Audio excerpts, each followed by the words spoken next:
invited to the table, but it's one thing to be invited, it's one thing to stay there.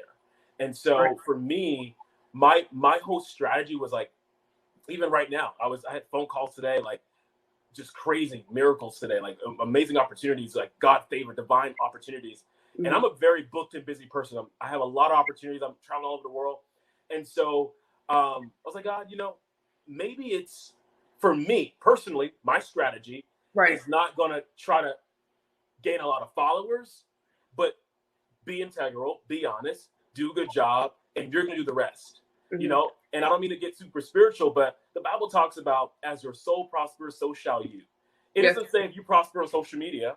Right. It doesn't say if you get 1 million followers and the world knows your name. It says if as your soul prospers, so shall you. So if you're prospering in the spirit, everything else is going to come. Trust me, you best believe it. So I believe that there is an intelligent being that created you and placed inside of you these abilities, these ideas of achieving something. When you find, we call that your personal purpose. When you find the personal purpose, you lead with some service to humanity. I want to solve some problem, which creates a service, right? You're serving, which creates a service in a business environment, right? As an entrepreneur. So once you find that, you become passionate about that thing and the people you're serving. Mm. If it comes any other way, you're going to be met with roadblocks, create what I call creative fatigue. You're going to not be able to push forward in the critical times. Mm. And those business ideas will find someone worthy of actualizing them if you are not worthy for it. So,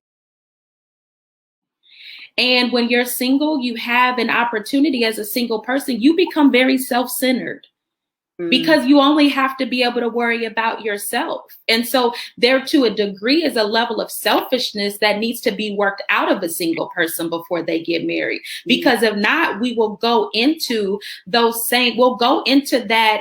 marriage still wanting to act single. Wow. I think you need to kind of dig into that a little bit more. Please dig into that a little bit more. So I don't want to say it was I can't do this anymore.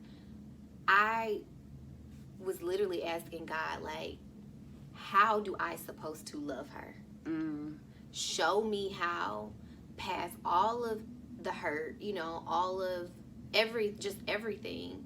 God, show me what's my position and how do I, move forward. Right. Because when you're trying to do stuff out of your own strength, like I was just failing, like just getting let down, hurt, and it was draining when you try to do stuff in your own strength. And so I just asked God, like, how do I set healthy boundaries? Like, what does that look like? Because no one can ever replace your mom. You know what I mean? Like, so God showed me how to deal with this. And when I realized, like, God will fill every void.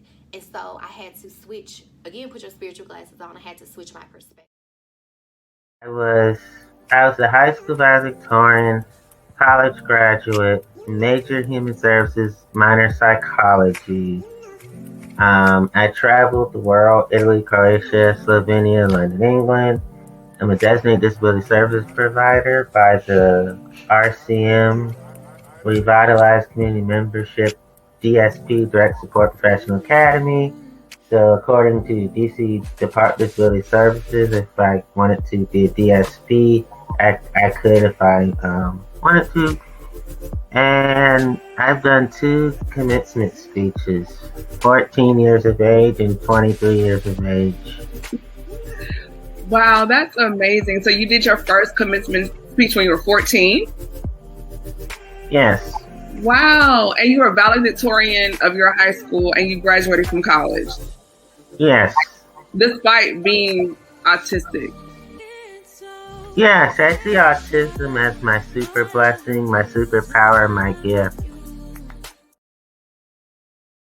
I know you feel the way, right? So how do you feel about it? Go ahead. I'm gonna let you do the soapbox. I'm gonna give it to you. Do you feel it? You know, I'm gonna speak on behalf of everybody who's an entrepreneur that y'all have ever said you're a little something to. We hate it, and we really want to punch you in the head when you say it every time. Because what it sounds like to us is that you just don't believe in us. And realistically, as Camille mentioned, like this journey is not the easiest already. Think about it. You've been pulled from the security net of a 9-to-5, the benefits, and you are launching out into a path of your own that is not always guaranteed.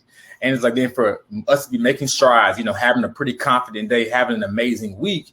And then here you are, you know, meaning well, saying things like, you know, how's your little business doing?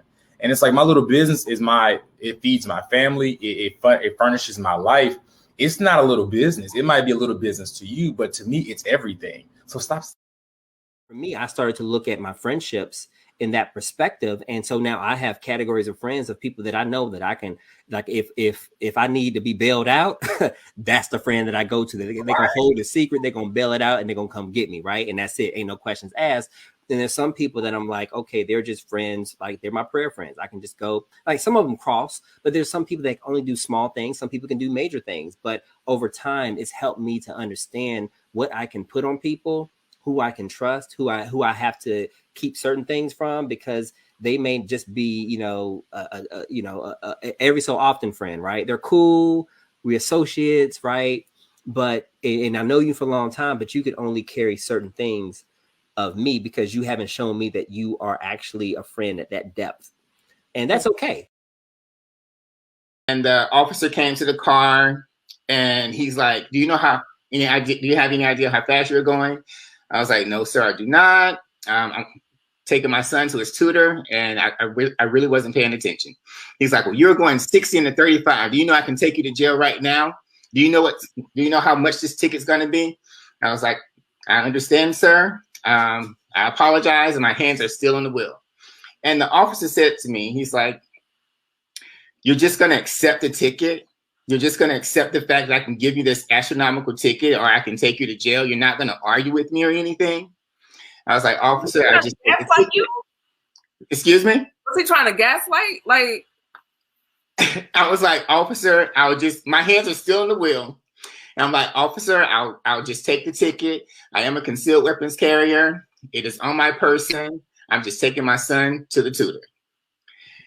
And I look over at my son and his hands are up in the air and he is crying. He is literally crying. And I'm like, oh my God. At that moment, it's like anything I was upset about. One thing I can say about you when I remember you during that time, because at first I didn't know you were homeless, and then, you know, some of us found out, a small amount of us found out. Mm-hmm. And one thing I remember about you going through that process, you still had a good attitude, sir. You still played, you still sang, you didn't have, you were still willing to share with other people. And those are things I think people don't know about you, despite not having, you know, somewhere to go, or because you didn't have a vehicle, you know, Bishop would let you drive the church van to go to where you needed to go. But yeah. Thank you, Bishop. Johnson. Yeah, right. Yeah. And it was just like, but you were conversation, because you know, as a Black man, it doesn't matter your skin tone. Right. As a man of any shade of color, you know, there is an amount of awareness that you just need to have. And so I'm excited about him. That part is it's unfortunate that I have to go that way, but I'm gonna make sure that I do everything I can to equip him, you know, and keep him protected and safe. So yeah, I think that's a very